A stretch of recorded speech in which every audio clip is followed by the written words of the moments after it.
All right, let's dive right in. Today, we're going to tackle a question that seems, well, pretty simple on the surface, but is actually incredibly complex. How do you flatten the Earth? I mean, have you ever really stopped to think about it? You look at a globe and you see this this beautiful, lumpy, spinning, three-dimensional sphere we call home.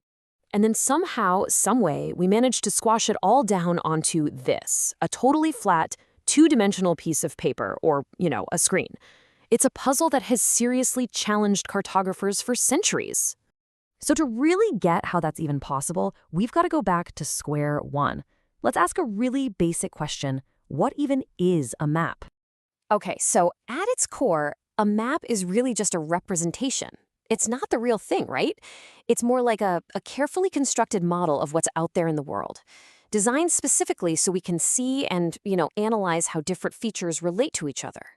This means a map isn't just some pretty picture. No, it's a tool, and it's built on some really important principles. It has to show spatial relationships, right? It's always drawn to a specific scale.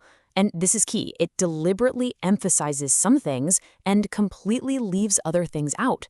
And maybe most importantly, it uses hard math, formulas, and a reference system like the latitude and longitude we all know to bring some kind of order to the glorious chaos of the real world. You can almost think of making a map like following a recipe. There are these 5 key ingredients that you absolutely need to get right if you want to represent reality with any kind of accuracy. So what's in this recipe?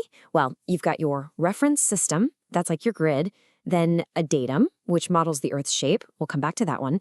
A measurement system, of course. A projection, which is the math that does the actual flattening. And finally, my favorite part, what our source material calls the map maker's art. That's the human touch, the design, the choices, the story. Okay, I told you we'd come back to that second ingredient, the datum, because it is so important. You see, a datum is basically the mathematical model of the Earth's shape that we've all agreed to use. Think of it as the starting point. It's what defines how our nice, neat grid of latitude and longitude actually gets draped over the messy, lumpy, imperfect surface of our planet. And here's exactly why we need it. Look, we all like to think of the Earth as a perfect sphere, right? Like a marble. But in reality, it's not. It kind of bulges out at the equator and gets a little squashed at the poles. The technical term is an ellipsoid. So a datum is just the mathematical model that accounts for that true, slightly weird, imperfect shape. Now here's where things get really interesting. Because we've used different mathematical models, different datums over the years, something kind of strange can happen.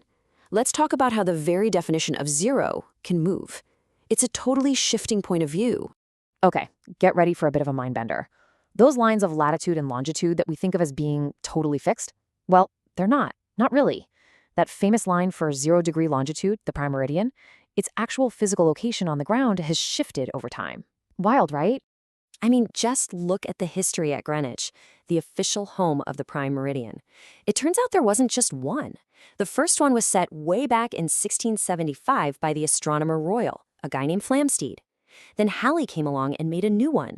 Then Bradley made another one, and the famous one that tourists love to stand on today, that was set up in 1851 by Sir George Airy.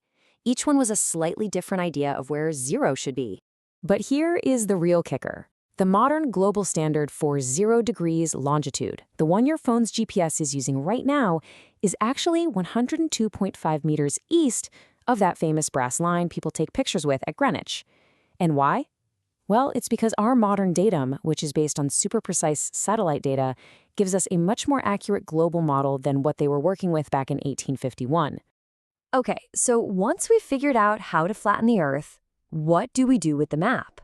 We tell stories. And believe me, there's a map for every mission and a unique story you can choose to tell. Broadly speaking, maps fall into 2 main camps. First, you've got your general reference maps. Think of a street map or a tourist map. Their main job is just to summarize the landscape to help you get from point A to point B.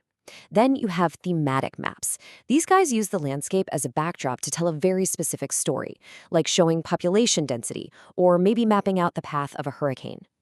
But there's this one special type of map that kind of does both. It's called a topographic map. It gives you a really detailed summary of the landscape, sure, but its real superpower is showing the shape and elevation of the land itself, using these amazing things called contour lines. Let's take a look at an example to see what I mean. This right here is a topographic map of the Manly area in Sydney, Australia. You can see it's a summary map. It's got the roads, parks, buildings, the coastline, all that stuff. Now, check this out. Here's a satellite photo of the exact same area. This is such a perfect way to see how a good topographic map can translate a really complex three-dimensional landscape into something that's actually useful and readable. And here's the secret sauce. You see all those brown squiggly lines? Those are the contour lines. Each line connects points that are at the exact same elevation. So here's the rule.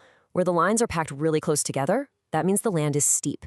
And where they're spread way far apart, the slope is much more gentle. You can literally see the shape of the hills and valleys just by reading these lines. It's pretty amazing.